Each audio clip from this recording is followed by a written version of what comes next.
일본에서 오랫동안 풀리지 않은 가장 골칫덩어리인 동시에 경제, 정치, 문화와 밀접히 관련되어 있는, 그래서 일본 사회를 교란시키는 조직에 대한 이야기를 한번 해볼까 합니다. 일본 사회 이야기구나. 예, 대체 그 실체가 무엇인지 네. 먼저 한번 영상을 볼까요? 네. 네.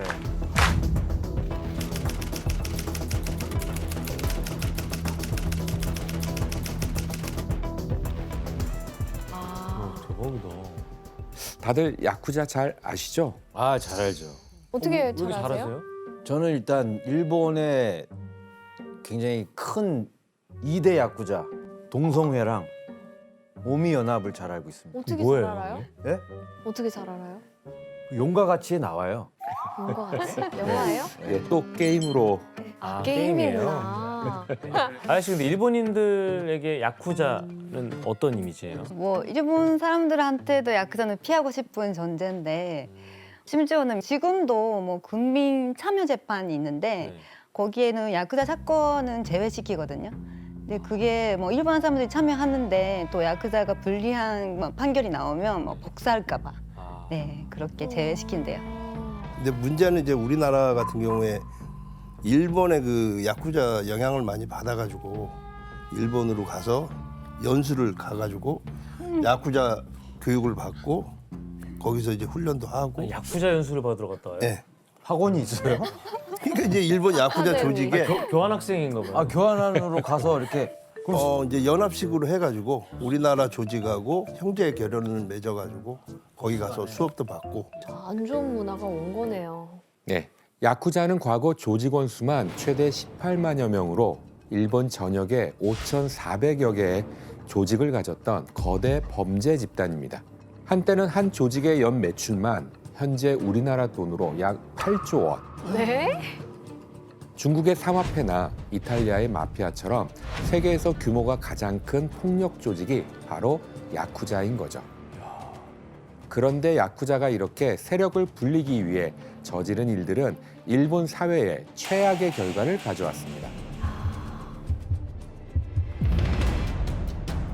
야쿠자는 다양한 사업을 시도하며 돈을 벌 수 있는 자신들의 세력권을 점점 더 넓혀갈 수 있었던 거죠. 그렇다면 이때 야쿠자는 어떤 사업을 통해 일본 사회에 파고들었을까요? 그중 하나는 바로 연예계와 스포츠계에 진출하는 거였습니다. 연예계?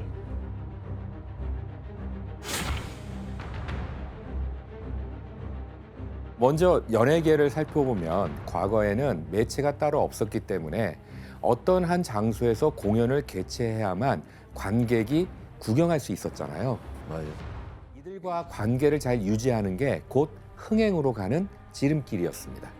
그렇구나. 당시 한 공연사 사장이 어떻게 야쿠자에게 잘 보였는지 지원 씨와 규현 씨가 한번 읽어봐 주실래요? 그래 네. 좀 보여줘요. 야, 뭘 때? 아예 좀 권위 있게 좀 해보세요. 가오 있게. 네, 가오 있게. 할 수 있어, 할 수 있어. 야, 뭘 때? 누구한테 허락받고 여기다 공연 포스터를 붙여? 이곳의 두목이시군요. 그렇지 않아도 두목의 힘을 빌려 이번에 꼭 공연을 흥행시키고 싶습니다. 북한 사람이에요? 뭘 때. 아니, 난 일본 사람인 줄 알았는데. 두목이 힘써주시면 수익의 반을 드리겠습니다. 잘 찾아왔어. 그렇게 하자. 어떤 방식으로 야쿠자가 관여했는지 좀 알겠어요? 결국 공연을 흥행시키기 위해서 야쿠자의 권력과 힘은 꼭 필요한 요소였던 겁니다. 아, 서로 공생하는 거구나. 그래서 그러면 야쿠자가 본격적으로 연예계에 개입한 게 언제부터예요? 1950년대 말 야쿠자 두목이 연예 기획사를 설립한 게 그 중요한 계기였어요. 그럼 뭐 소속사 같은 걸 차린 거네요? 그렇죠. 어떤 연예 기획사였는지 한번 함께 사진을 볼까요? 뭐야? 기획사 이름은 이 야쿠자 조직의 근거지를 본따서 고베 예능사라고 붙였어요. 예능사. 이 사진은 야쿠자 두목이 당대 최고의 가수들을 앞세워서 엔카 공연을 했을 때의 사진입니다. 그렇다면 이 기획사를 만든 야쿠자 두목은 이 중 누구일까요? 근데 제일 뒤에 계신 분 저분이에요. 예, 맞습니다. 저분이에요? 예, 바로 오른쪽 맨 뒤에 있는 인물이에요. 이 인물은 세계 3대 조직이자 일본에서 가장 큰 조직을 일군 야마구치파의 두모 타오카 카즈오라고 하는 인물입니다. 그러면 이 야쿠자들이 공연에 개입하는 걸 넘어서 기획사까지 직접 차린 이유는 뭐예요? 바로 당대 최고의 한 여성 가수가 소속된 거 자체가 기획사 설립의 명분을 만들어준 거였어요. 최고의 슈퍼스타였던 그녀가 대체 누구인지 한번 확인해 볼까요? 바로 미소라 히바리라는 가수입니다. 아야 씨는 잘 아시죠? 그럼요. 네, 네. 진짜요? 국민 가수. 네. 엄청 유명한 분인가 네, 봐요. 와.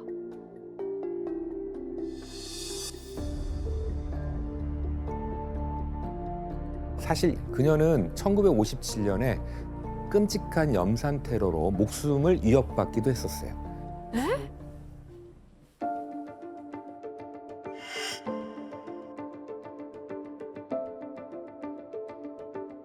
이때 그녀가 도움을 요청한 게 바로 타오카 카즈오였습니다.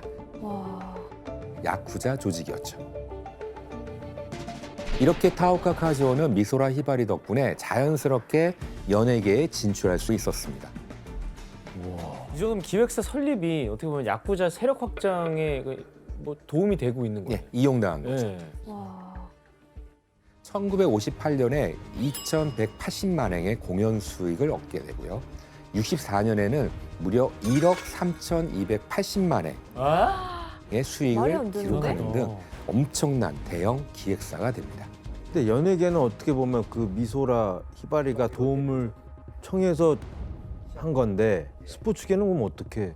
그러니까 당시 국민 스포츠로 떠올랐던 게 기억하실지 모르겠지만 프로레슬링. 아, 이었어요. 그쪽이야 스포츠가? 예. 그러니까 이때 자이니치 코리안들이 스포츠계에도 많이 진출을 했는데요. 슈퍼스타가 한 명 있게 되는데 누군지 아시겠어요? 공부한 적이 있습니다. 아, 장발산? 역발산. 아, 장발산, 역도산. 역발산은 아니고 역발상 아니에요? 역도산. 예, 맞습니다.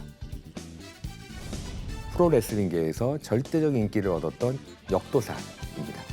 아, 이런 절호의 기회를 놓칠 리 없는 야쿠자 조직들은 역도산을 무기로 경기장의 이권을 차지하려고 호신탐탐 노리게 됩니다. 그중 고베 예능사를 만들었던 타오카 카즈오는 역도산이 출연하는 경기를 컨트롤할 수 있는 발판을 만들어서 프로레슬링계에도 발을 담그기 시작하게 되는데요. 김수환님 야쿠자가 또 개입한 또 다른 뭐 스포츠가 있나요? 그 60년대 말에 그 야구가 그때 한참 인기가 많았었는데 프로야구 선수 6명한테 야쿠자가 이제 승부 조작을 시켜가지고 고의로 이제 경기에서 지게 만든 사건이 있었는데요. 프로야구 경기 결과에 따라서 돈을 버는 이제 도박을 그 야쿠자가 운영을 했던 거죠.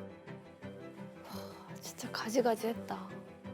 이뿐만이 아니었습니다. 전후 일본의 급격한 경제 발전은 야쿠자에게 엄청난 돈벌이를 하나 안겨주게 되는데요. 그중 다른 하나가 바로 유흥업과 매춘업 산업이었어요. 아.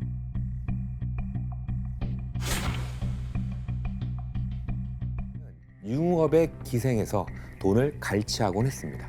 과연 그 방법이 어떤 것이었을까요? 그럼 난동 부리는 거 막아주고. 막아주는. 그거에 대한 보답으로 보호비를 받는 거죠. 보호비는 세력권 내의 유흥업소, 음식점, 매춘업소, 빠찡꼬, 그리고 마작업소 등을 대상으로 보호를 해준다는 명목 아래 받아내는 돈입니다.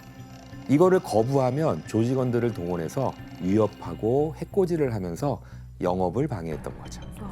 무섭다.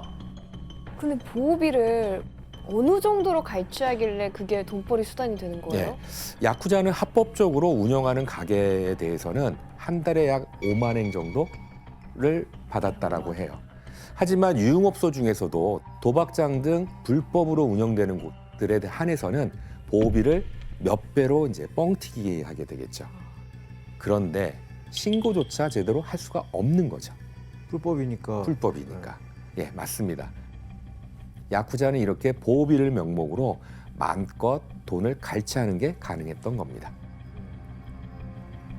그런데 야쿠자에게는 1956년 새로운 상황이 전개되게 돼요. 56년? 바로 성매매 방지법, 즉 매춘 방지법이 일본에서 발표가 된 거예요.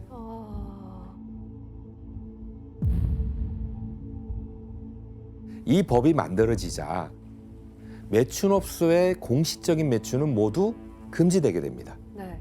그렇다고 해서 야쿠자들이 매춘업에서 늘 뒤에 빠져 있었던 것만은 아니에요. 대신 인신매매를 통해서 법망을 피해 몰래 여성을 데려다 놓는 곳도 있었습니다. 에? 일본의 딱 중간 정도의 하트 모양으로 보이는 섬이 있어요. 이곳이 바로 와타카노 섬이라고 하는 곳입니다. 일명 매춘의 섬이에요. 충격적이다. 일단 저 섬은 그냥 말 그대로 매춘을 위한 섬인가요? 예. 지금의 도쿄인 이전에 에도와 오사카를 잇는 주요 해상로에 위치한 이 섬은 에도 시대 때부터 여자들만 사는 섬이라고 불리면서 매춘업이 성행했던 곳이에요. 야쿠자는 이곳에 여성을 비싸게 팔아넘기고 돈을 벌기도 했습니다. 섬에 가다 놓네. 예, 맞습니다.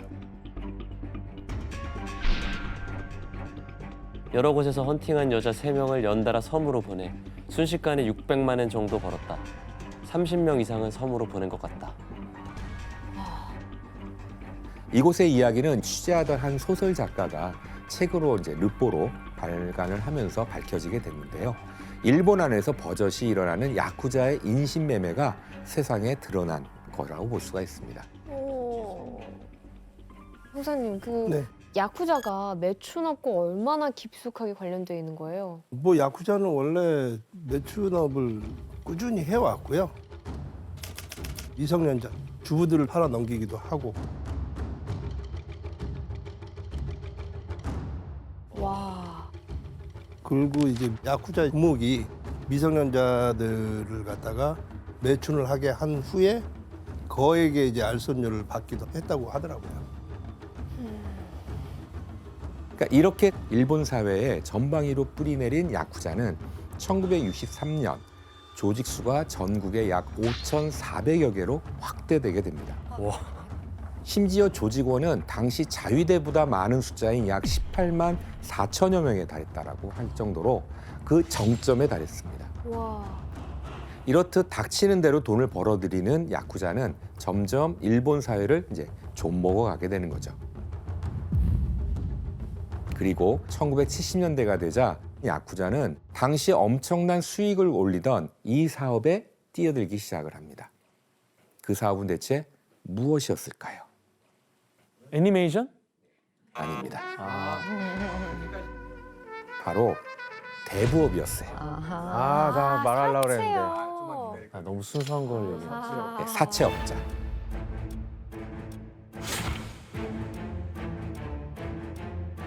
당시 일본에서 대부업은 유례 없는 호황을 누리고 있었어요.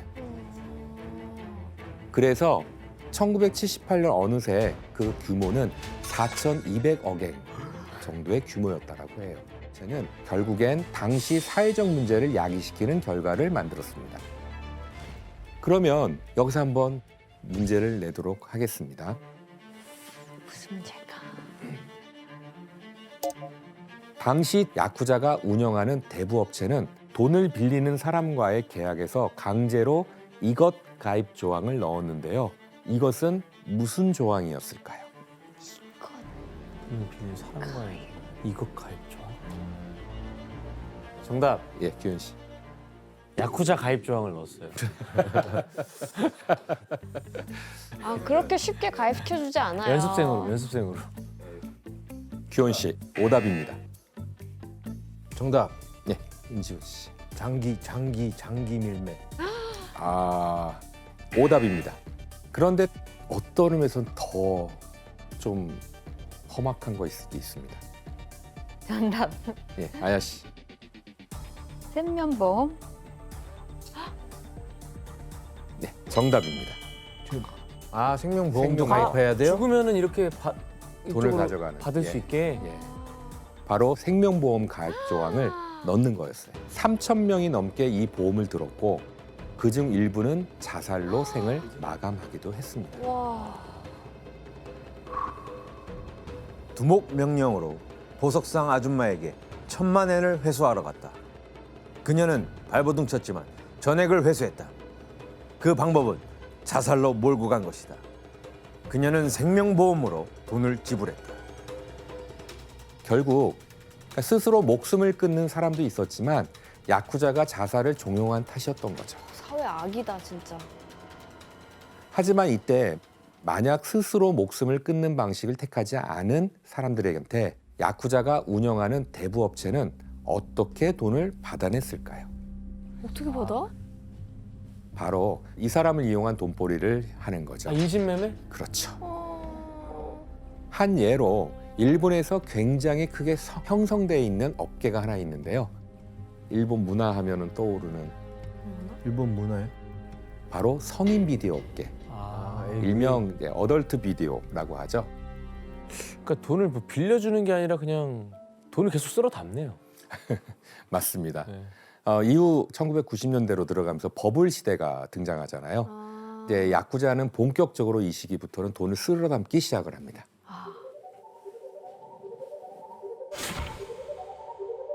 이게 경제 야쿠자가 돼요. 당시 경제 야쿠자는 어떻게 합법을 가장해서 돈을 벌어들였을까? 한 예를 들면요. 당시 이시 스스무라는 대표적인 경제 야쿠자가 있는데요.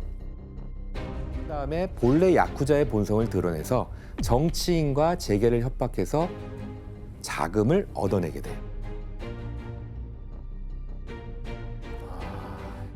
이렇게 모은 1,700억 엔의 돈을 부동산 회사를 통해서 증시에 쏟아붓게 됩니다.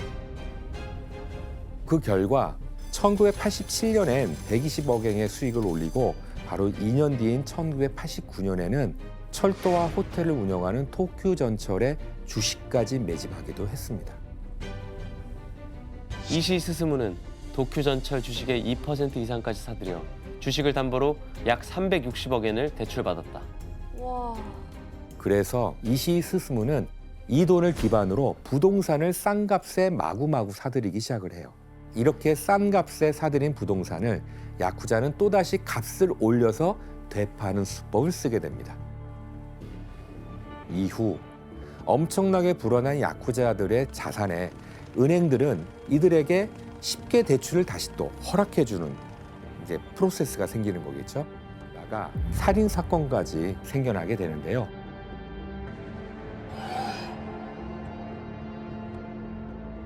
와. 名古屋住銀支店長射殺される後頭部に貫通の傷マンション自室前 와. 와, 그 버블 경제 붕괴의 야쿠자도 원인이 하나 있었네요. 원인이 있었던 겁니다. 심지어 경제 분야까지 진출한 야쿠자의 욕심은 끝이 없었습니다. 유명한 사건이 하나 있는데요. 어떤 사건인지 한번 기사를 볼까요? 우리나라 영화에도 자주 나오는 콘크리트 매장 사건까지 발생하게 됩니다. 콘크리트 매장 처리? 예. 돈 때문에 이런 짓까지 한 거예요? 돈 때문에 하는 거니까요. 진짜 무섭다.